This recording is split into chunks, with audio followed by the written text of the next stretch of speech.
Набрали воздуха и по моей команде на счет 3. Раз, два, три!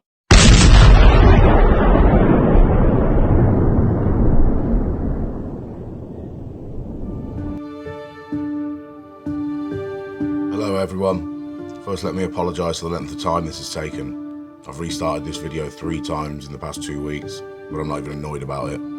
If you've been living under a rock recently, let me inform you why. Ukraine's been very, very busy.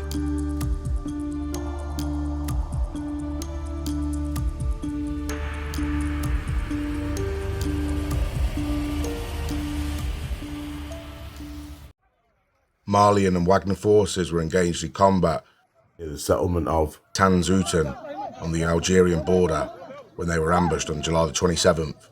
It's reported that over 85 Wagner personnel had been killed.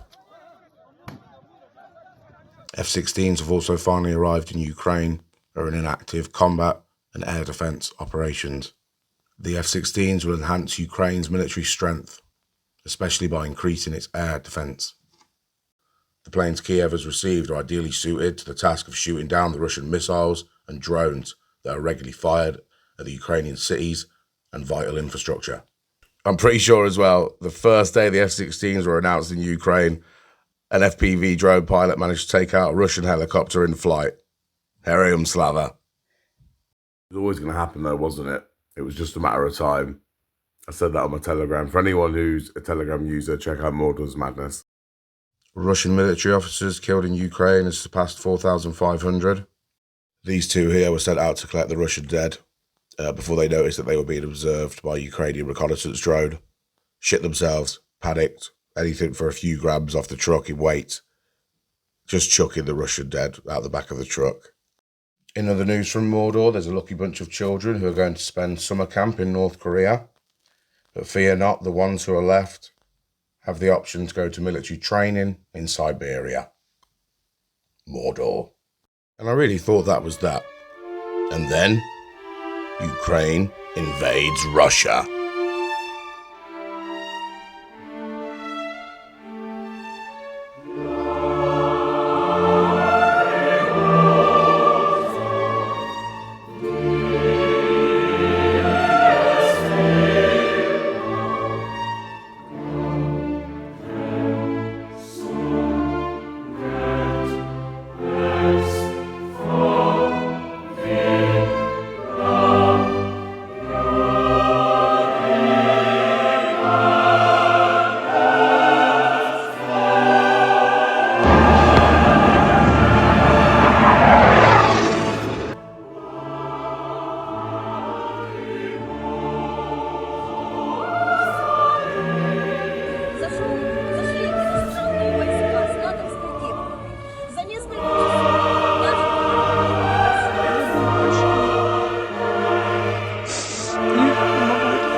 Well, fuck me, right?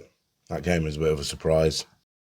It looks as if the defensive lines that Russia spent 2 years building, Ukraine has broken through 2 of them, and it took them a total of 20 hours. This is not the first time the Russian border has been breached. On numerous occasions, units such as the RVC and the Sheikh Mansour Battalion have breached and liquidated Russian forces inside of Russia. However, this is the first time that such a large number of Ukrainian military using Western equipment have entered Russia proper. Ever since the full-scale invasion in 2022, both Ukrainian and Russian units loyal to Ukraine have crossed the Russian border in short, showy counter-invasions. The risky raids, although impressive, never accomplished very much, except to embarrass Russian leaders, possibly until now. Elements of at least 2 Ukrainian army brigades, apparently not including pro-Ukrainian Russian fighters, exploited a gap in the defences around the village of Sudza in Kursk Oblast on the Russian side of Ukraine's northern border. Те части, которые находились на границе Украины в Курской области к этой атаке, судя по всему, не очень... Do you know what's truly surprising? The Ukraine's managed to do this and enter these populated areas, and there's no videos of masses of Russian civilians murdered on the floor. Funny that, isn't it? They're not looting stores and banks. Funny that, isn't it? I'll tell you what else is funny. There was a Vatnik civilian who was in the region of Sudza who was going to take photos of the Ukrainian troops, and then they approached him and asked him for his documentation. And then they told him to prepare for the referendum. На администрации висит укроповский флаг, украинский флаг, военных много, техника. Я думал сфотографировать им, позвал меня. Военный проверил документы, мне не грубил, ничего. Сказал, что нельзя снимать. Я говорю, что нам делать теперь? Что будет? Он что делать? Говорит, учите гимн украинский и готовьтесь к референдуму. Пиздец. Lord have mercy. Did you notice though? Not even rude. If nothing else, this has been nothing but a professional display by the Ukrainian military, and that needs to be noted in comparison to the enemy. On August the 9th, the Ukrainian military said it had hit a Russian military airfield in the Lipetsk region of western Russia overnight, damaging stockpiles of guided bombs and causing a series of detonations. Kiev has been attacking Russian air bases to reduce Moscow's ability to use its warplanes to strike targets in Ukraine and hammer front lines with guided bombs and missiles. Several sources of ignition were recorded. A large fire broke out and multiple detonations were observed. Kiev's military said on the Telegram messaging app, Russian Su-34, Su-35 and MiG-31 warplanes were based at the airfield. A security source told Reuters that the attack was carried out by drones, as dozens of planes and helicopters stood on the airfield, as well as a warehouse containing 700 guided bombs. Region after it was hit by what it called a massive drone attack overnight. Lipetsk sits east of the Kursk region, which was penetrated by Ukraine in a surprise incursion earlier this week. Well, the fighting is one of the largest cross-border incursions of the war, taking place along the northern stretches. A state of emergency was declared in the Kursk border region, with Russian forces reportedly fighting near the town of Sudza. Ukrainian troops have advanced on foot as much as 10 kilometers inside Russian territory. The Institute for the Study of War has geolocated footage of Ukrainian forces inside Russia in the past few days, and verified images appearing to show Russian prisoners of war being taken at border checkpoints. So let's talk about this a little bit further. Our security and defence editor, Deborah Haynes, is here with us. So, Deborah, what do we know about this apparent latest attack?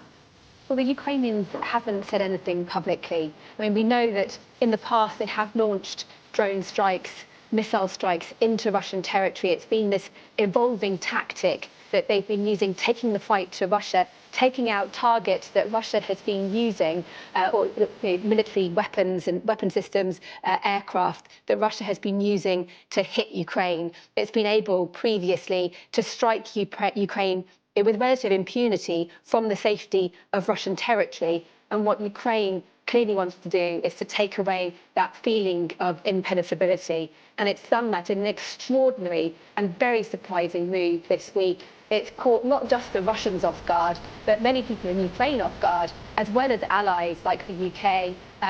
Seemingly everyone's surprised at what has happened. The Ukrainians have maybe worried about leaks, kept a very tight hold on information about this operation. It's not clear who exactly they told beforehand.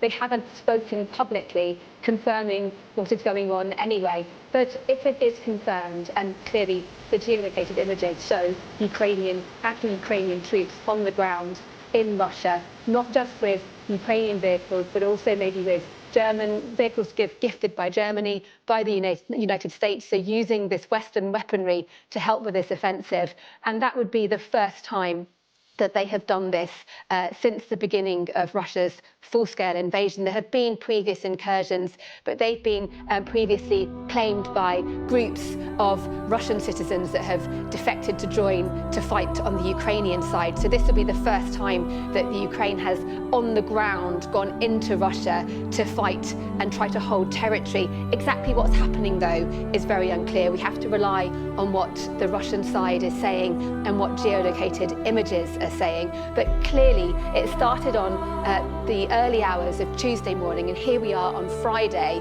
There is still fighting going on. Russia has had to move in reserves. The questions are whether Ukraine will be able to sustain that kind of stretch of its forces. Remember, it's already got a very long front line where it's battling Russian troops inside Ukraine. But Russia is also having to maybe move reserves, move resources to try to push back and counter this attack. And all of this is happening as both sides are trying to gain a stronger position ahead of the US presidential election in November, and real uncertainty about what a change of power in the White House might mean whoever wins.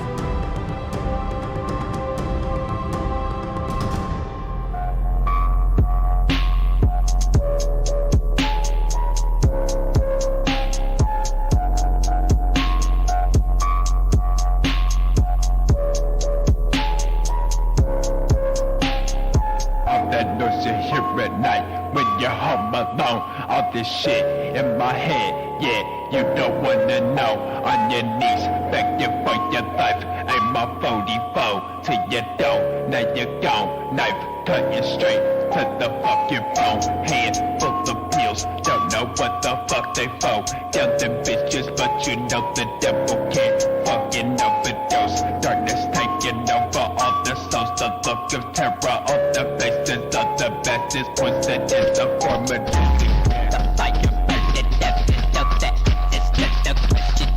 Searching the depths of hell, filled with the forbidden hills. Coffin with no fucking else. Bodies encased in the metal cells. Look into my fucking eyes, so face to face with the devil himself.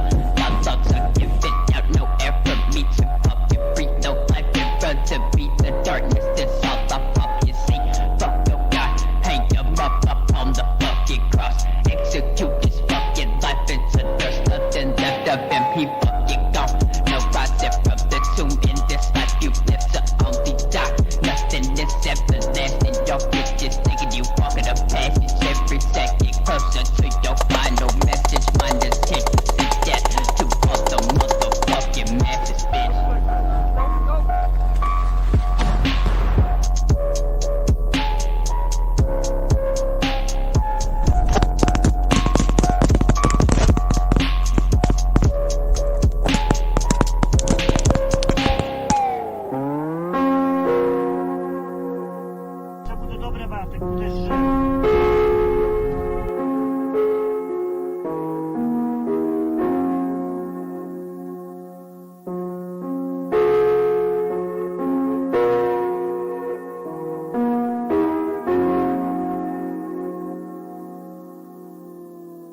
In the space of 4 days, the Russia-Ukraine war has dramatically shifted.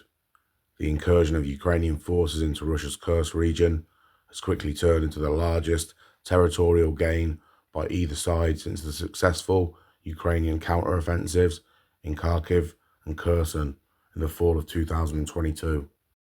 As of this recording, it is still unclear whether thinned out and poorly prepared Russian forces have been able to halt the Ukrainian advance, with reports of burning columns of Russian reinforcements reminiscent of the early days of the war. The operation demonstrates Ukraine's ability to achieve, surprise, and exploit sudden breakthroughs, something at which Russia has consistently failed since the start of the invasion. It's also the first time Russia has been invaded by foreign troops since World War II, showing Russians in no uncertain terms that the bloody war they unleashed against their neighbour has come home. Ukraine's Western supporters seem to be on board, with the White House and European Union headquarters issuing statements that it was up to Ukraine to decide on the operation. About fucking time. As the offensive unfolds and Kiev stays silent, it's still too early to say what strategic goals Ukraine is hoping to achieve. One speculation that has gained a lot of traction is that it could lead to a quicker end to the war. The operation makes it clear to Russian President Vladimir Putin that Ukraine retains significant potential to inflict pain on Russia, and if Ukrainian forces can hold and maintain control of Russian territory, for which they appear to be digging in as they bring in more equipment and build new defensive lines, it could strengthen Ukraine's leverage in any potential negotiations to end the war. Already, Ukraine's lightning frame to Russia undermines the widespread idea that Putin holds all the cards to dictate the terms of a ceasefire. However, Ukraine's strategic position is risky. Even if it holds back Russia and maintains the flow of Western weapons, a victory by Donald Trump in the November US presidential election and a sudden stop of US aid cannot be ruled out. And even a Harris administration may have trouble cobbling together future support packages if the Republicans keep their majority in the US House of Representatives.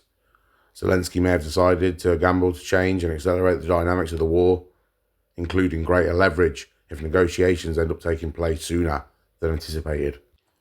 Kyiv has not only changed the military narrative on the ground, but may also be trying to change the narrative on negotiations, from a land for peace deal to a land for land deal. This puts Putin in a bind.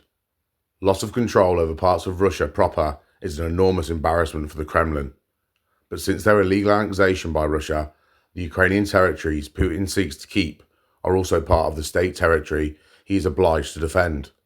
That said, in terms of Russian elite and popular perception, the restoration of Russia's legitimate state territory will take precedence over continued occupation of recently conquered domains, especially if a land swap opens an avenue to the end of Western sanctions.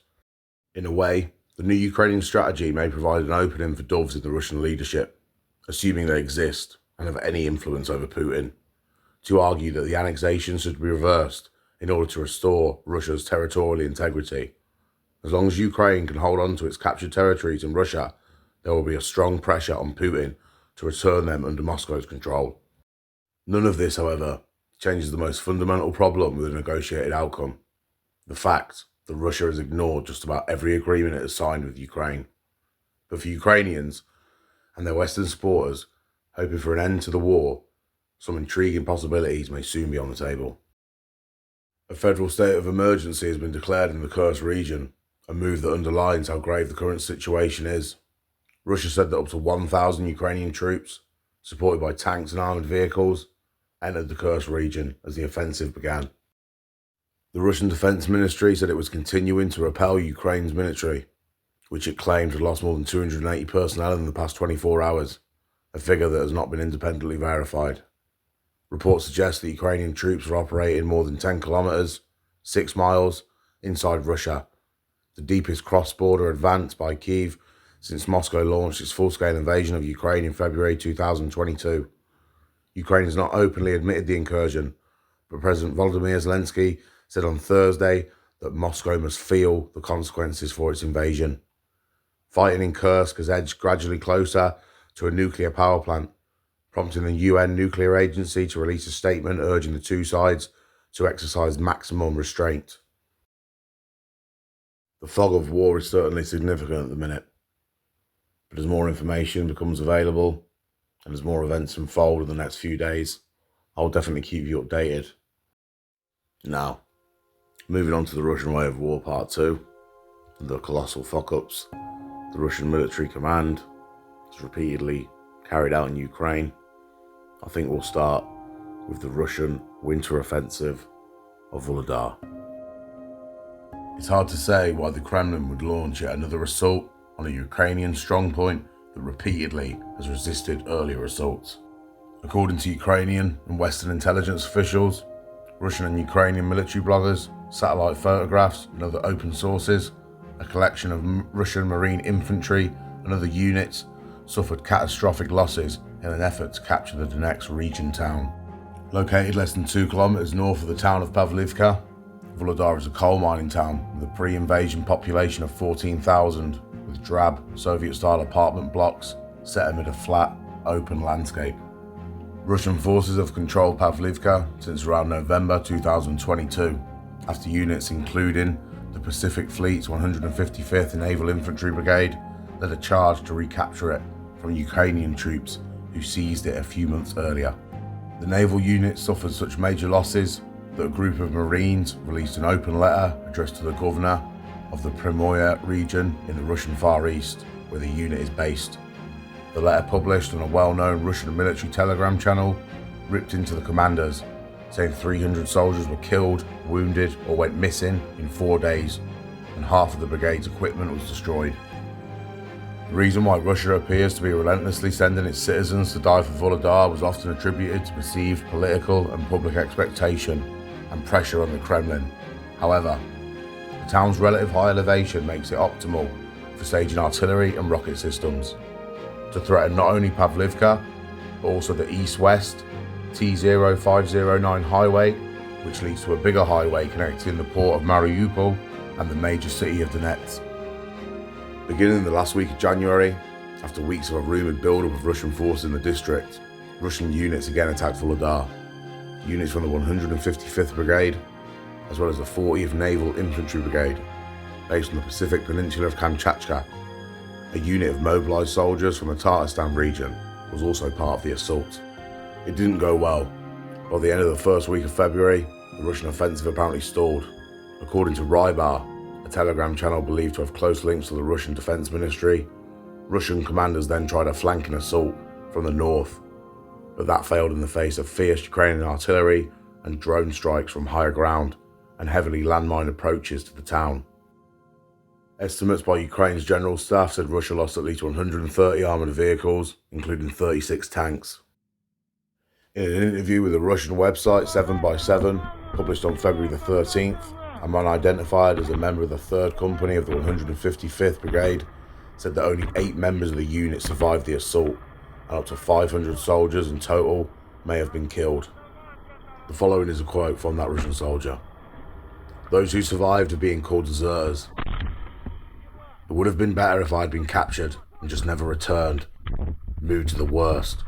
They wasted 500 people already, maybe more."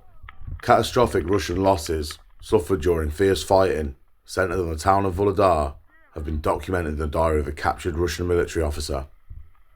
The following is from that Russian officer's diary. March the 1st, 100 soldiers undertook an assault, 16 remained. March the 3rd, out of 116 soldiers, 23 remained. March the 4th, out of 103 soldiers, 15 remained. March the 5th, out of 115 soldiers, 3 remained.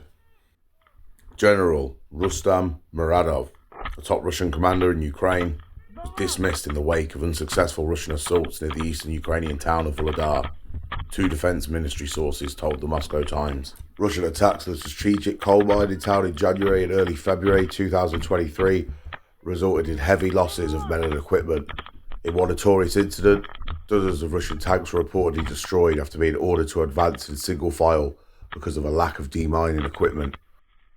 The removal of Muradov, a seasoned military commander with experience in Syria and the South Caucasus, offers a rare glimpse into the internal fallout from the Russian military's failure to achieve any significant territorial gains in its months-long offensive in the eastern Ukraine's Donbass region. At the height of the Vuhledar offensive in February, units commanded by Muradov lost 103 pieces of military equipment over 3 days, including 36 tanks, according to the Dutch group Oryx, which uses open source data to track Russia's material losses.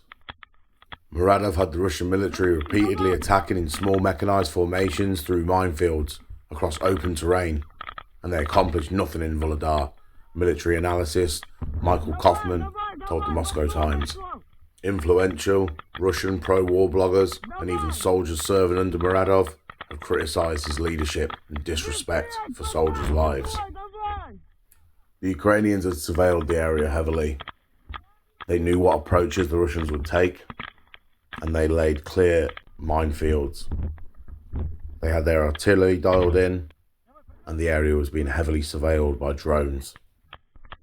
This would also be the first time Ukraine armed forces had used US-supplied ram mines. For those who are unaware of what a ram mine is, basically it's a mine that is fired from an artillery system. When Muradov would send a column of mechanized forces to attack Vuhledar, they would run into the previously laid mines. While this was happening, the Ukrainian artillery would fire the ram mines over the top of the Russian forces. When those Russian forces either chose to retreat, or Muradov would send another column, presumably thinking that there was no more mines, as the previous column had taken them out with their faces, he'd send another one, without knowing that the mines had already been replaced by the artillery systems and the US-supplied ram mines.